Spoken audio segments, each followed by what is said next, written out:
Hello friends and welcome to my YouTube channel Simply Stocks, and today I'm going to talk about the sugar industry, why the sugar stocks are surging and what has changed over the last 3 years that the sugar prices when it has gone up or the stocks they have gone up have not retraced back to their same old levels this time around. So let's get started.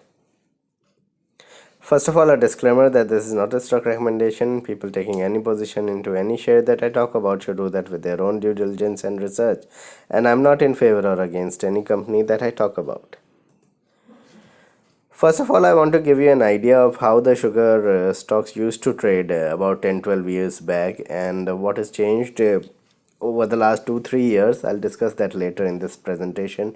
To understand this, we have to understand that over the last 15 years, sugar stocks have always been a trading play. So you buy these stocks for about a 10 to 15 day period, and then you sell it at a 15-20% premium. But what has happened and what it had done to retail investors is that during 2005 to 8 surge, people have bought into these sugar stocks when they were at their peaks and waited for the prices to rise or come back to their levels, and they kept dropping.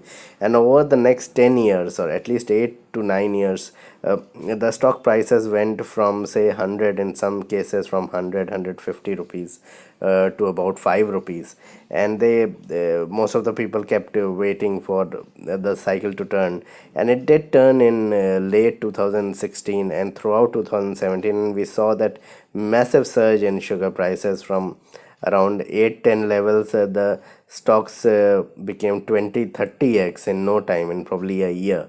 So this was the kind of a cycle this commodity used to have, and whoever was a professional and used to understand the market well did really well in this cycle, that buying at the bottom and selling relatively at the top. This was the case with these sugar stocks.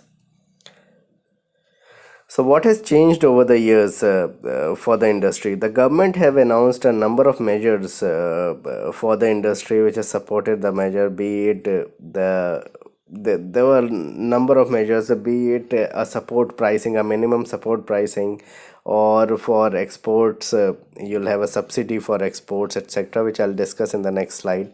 But these announcements has really kept the sugar stock prices at a premium level.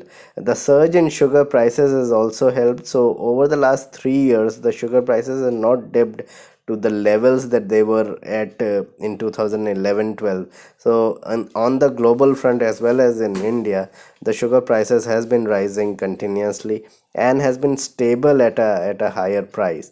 The crushing season has just started, so that has also helped. So if you look at many of the sugar stocks, their prices started rising at the end of August or early September, and the crushing season is normally from October to March.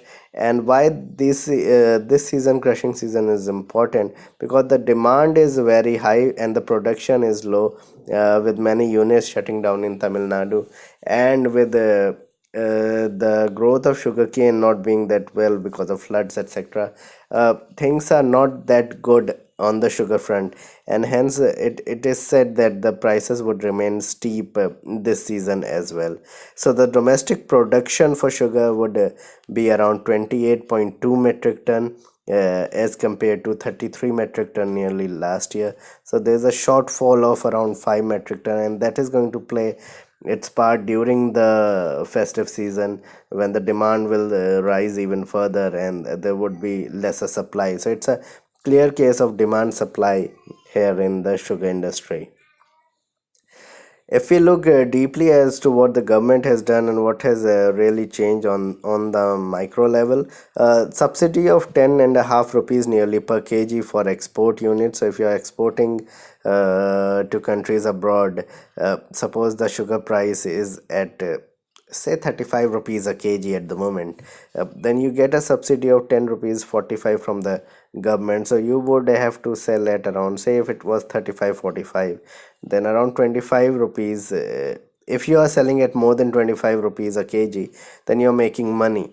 So what these companies could do is sell these stocks at 30 rupees a kg. So for about 6 metric ton, this is how the calculation go. For around 6 metric ton, the subsidy is 10 rupees 44 rupees, 10 rupees 44 kg, so 10.44 rupees per kg. And hence if you're selling at even 30 rupees, so if the sugar prices say in India is at 35 rupees, you're selling, as the company is selling at 30 rupees, you're going to get a subsidy of 10 rupees 44. So you're making around about 5 rupees per kg easily. And hence the sale would be of around, if 6 metric ton goes out of India, it's about 18,000 crore, and you're making around say 150 crores easily on these exports. Apart from that, 14 mills in Tamil Nadu is stalled. This is owing to low sugarcane production, as I said, this year, and there's liquidity constraint with the high level of debt in these units or factories. These factories have shut down. So again, the production would remain low from the southern region, and hence the prices could remain at the same level or even go higher than what it is at the moment.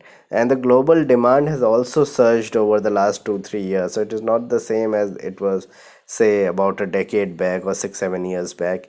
Whereas the global production has reduced because of fires at Amazon. There have been many natural calamities happening across the globe, especially in the African region and in South American region, where the production of sugar is high. So it would remain subdued for this season, and hence there's a greater scope of export from India, and hence there's a greater chance of the prices going higher even further. So what would you do, or what needs to be done? Well, I would say you would still buy it as a trading play every year, and the prices would sustain. Keep a 20% stop loss and just trade on these stocks around July, August. You buy and sell around Jan or Feb, when the surge has already taken place, and the results are also going to be robust for the company. So the results would come out say in November, and then again in February. So around February you can sell, around July, August you can buy, when there is no production taking place or there is no crushing season and there's less news around in the you can say television channels about sugar companies. You can buy it at a good support level and sell it at a good premium of 30 40%. But do not invest in this segment unless you understand the sugar industry well. So I'm not never a fan of commodity play, whether it's tires or rubbers, sugar, or any of these kinds in which metals, for instance, because it is extremely hard to understand where the prices would move or how the prices is moving. And whenever the tide turns, it's going to hurt you very badly. It's not going to be that you're going to easily get out of this sector.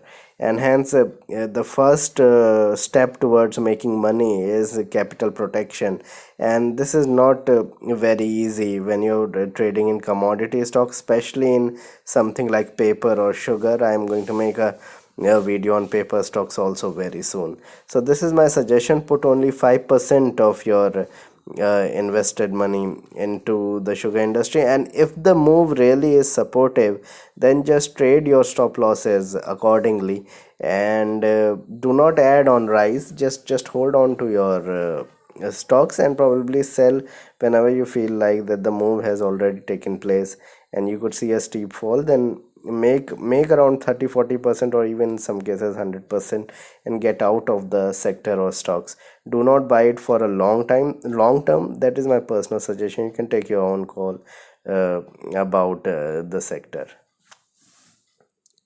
So this was my video on the sugar industry. There was a lot of demand on making a video on the sugar stocks.